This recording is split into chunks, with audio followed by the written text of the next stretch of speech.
Welcome back, Barber. In this video, I'm going to take a deep dive into this classic gents haircut. I'll go over all the fundamental stuff and I'm going to show you how I solved a couple of problems in this haircut as well. You've got to start somewhere, so let's start with a number 2 and work our way around the head, keeping it nice and low. You can see in my diagram here what my intention is.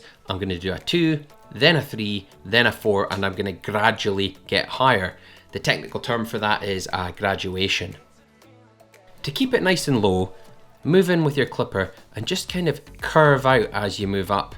Make sure the points of the teeth are collecting the hair at the very bottom.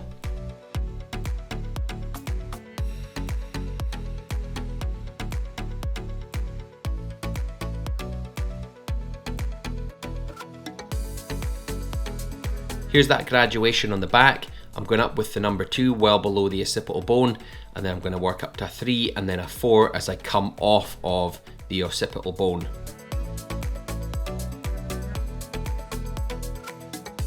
With the number 2 done, let's go on to the 3. Now, while you watch me do this, I want to explain why I'm graduating.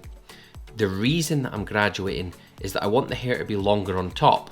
Therefore, I need to build up the short hair below it so it gets gradually longer, and then that very long hair I have on the top has something to rest on when it's swept back. On to the number 4. You'll see that I hold my comb just above the clipper guard. That's to stop the hair riding up away from the blade, but what I don't want to do is pull the hair down with the comb, because that's going to leave me with a heavy line that's going to be just more work to blend in. I did say to you that there was going to be a couple of problems with this. Now, one of the problems is the nape of the neck. You can see that the hair's kind of swirling a little bit. It's not just coming straight down, it's kind of growing sideways, it's growing up the way and sideways. So I need to deal with that. Because I used a number 2, a great way to probably deal with this is to use a number 1. So what I'm going to do is I'm going to go in with a number 1 and I'm just going to brush the bottom of this area with the number 1. This hair that's growing up the way, I'm going to clipper down on that because the grain, it's pointing up the way. I want to go against it so the clipper catches it, so I'm going to go down. Now, this is where we can make a frame. This is where you frame your taper. That's what I would call it, framing the taper. So we need to pick our line, which will be just from the back of the ear and just going straight down the nape of the neck, as you can see.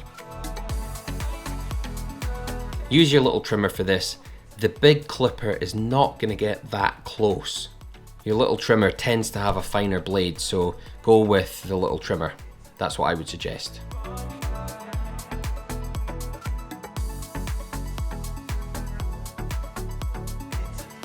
With your line made, just work up a little bit with the trimmer and just soften the edge with your comb. Just tease some hair out and just trim that down.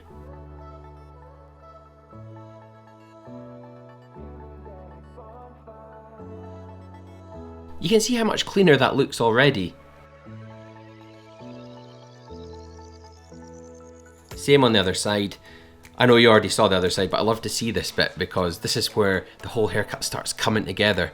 We haven't even touched the top yet, but you can already see it beginning to take shape. By the way, if you're tapering hair and it doesn't look like this, something I would say is the color of the hair really matters.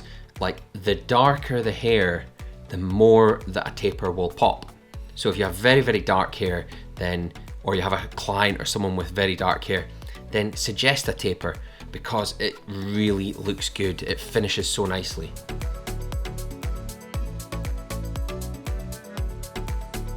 I'm now just brushing the very edge with just an open blade, a half blade. So that's the blade with the lever pushed down. To trim around the ears, just use the corner of the little trimmer and just draw around the edge. I'm going to lift a little bit up with the comb there and just soften that slightly. And just the hair, only the hair that's sticking out beyond the hairline, okay? We don't want to go inside the hair. Trim this area here as well. Just trim the temple and soften around the ears. So I didn't go in with a 1 there, just like brushing that, but I can clipper over comb that just to take that down, to taper it down a little bit. Onto the scissor part of the haircut. I did say there was a problem. There's a high part just around the client's crown, so I'm gonna have to try and get lift on the rest of the haircut. By that I mean I need to get it to style kind of standing up more all over. So I'm always scissor cutting on wet hair, and the first thing to do just is give yourself a guideline with your haircut. So here's my guideline here. So I'm just gonna lift that up and trim that to what the client wants. I've already discussed that with him, so you need to discuss that with your client when you're putting your guideline in, and make sure you know how much hair you're removing. The technique I'm using here is just a chipping technique. I don't want it to be too clean, so I'm just chipping. So there's a slightly rough finish, although you'll see it won't matter shortly because I'm gonna texturize this heavily.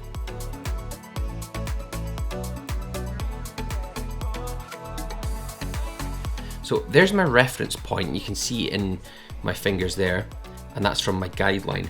And I can use my guideline for the rest of the top of the head as my reference point. Every time I move forward and take a section, I can see it.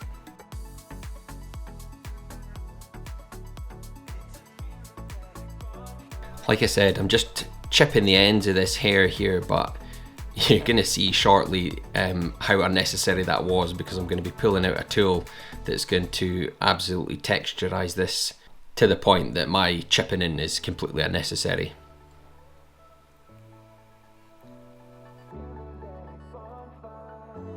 Whenever I get to the front, I always just pull back just a little bit.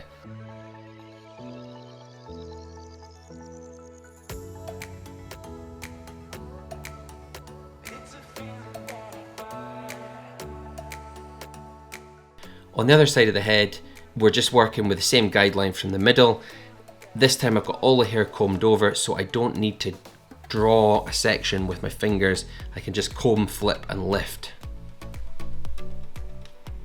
So there's the comb flip, lift it up. I've got my reference point in the middle, and I'm just gonna work my way forward from there. There he goes, chipping in again. Let me know in the comments down below, by the way, is this the kind of haircut that you would like to learn to cut, or have you cut this haircut before? Do you find it easy? I've got to say, it is one of my favorite haircuts. I love these classic looks. Pulling back on the fringe again, just a little bit. I'm just gonna pick it all up again, just double check, make sure I've got it all. Now, we need to join the top and the sides together. So if I pick up a section here, I have a reference point that's at the end of my finger and at my knuckle. So I need to join that together and take off the long hair in the middle. So let's just work our way forward, and I'll take off anything that's sticking out between my two reference points. You can see it's getting quite long towards the front. When you see it gets very long actually. So just remove it, have confidence. I know what my reference points are, so I get very, very long towards the front there. Okay.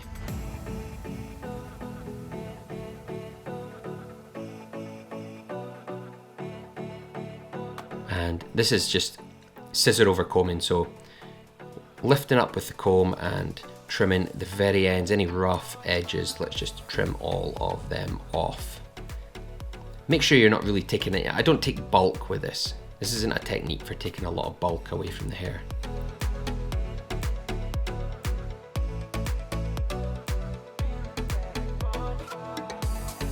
Working my way around to the back. I'm going to pick up, look for that corner from between my reference points again, and work my way around. For me, I always like my fingers to be kind of vertical when I'm going round the back of the crown, and that means that it's getting longer as I move up the head.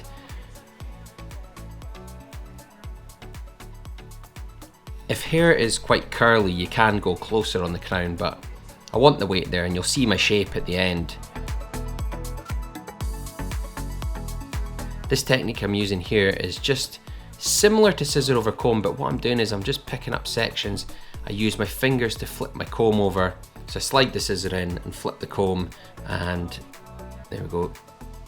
Scissor in, flip the comb, scissor in, flip the comb, and I'm just looking around for any hair that is sticking out. But I can carry that method all the way around the head instead of using the reference point method where I was, cutting the corners off between my fingertips and my knuckle, I can just follow around the whole head like this.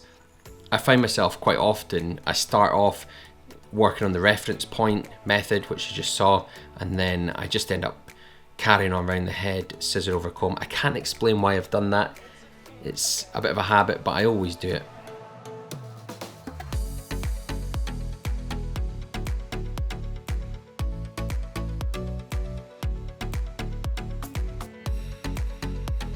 You can see my scissor getting stuck a little bit.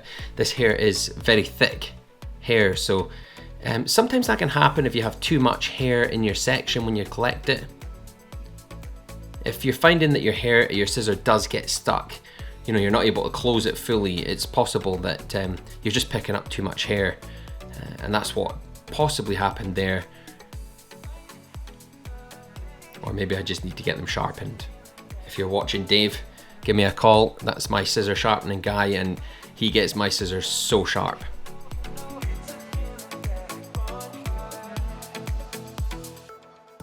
So I said to you that I was going to texturize the top, so check this tool out. This is my texturizing scissor.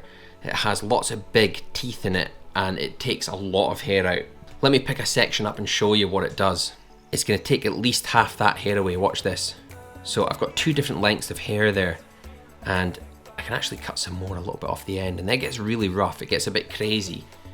But the reason I'm doing this is because I want this hair to lift up and sweep back. If I have too much weight on the end of the hair, it's going to collapse.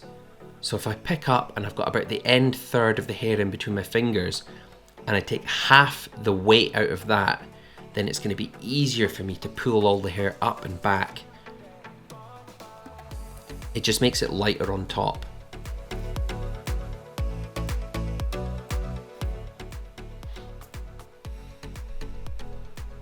Look at me, it's like a serious business, this. I'm just having a look through the hair actually, just to see if I can see a little guide from where I was texturizing on the previous section. I think on some heads of hair you wouldn't texturize twice. I'm taking 2 strokes of the blade. On some hair I wouldn't, I would just do 1 stroke of the blade. His hair is so thick that I can get away with it.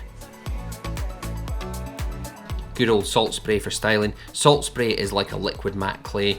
I'll leave a couple of links for salt spray down below. I do love using salt spray, it smells good and it styles well.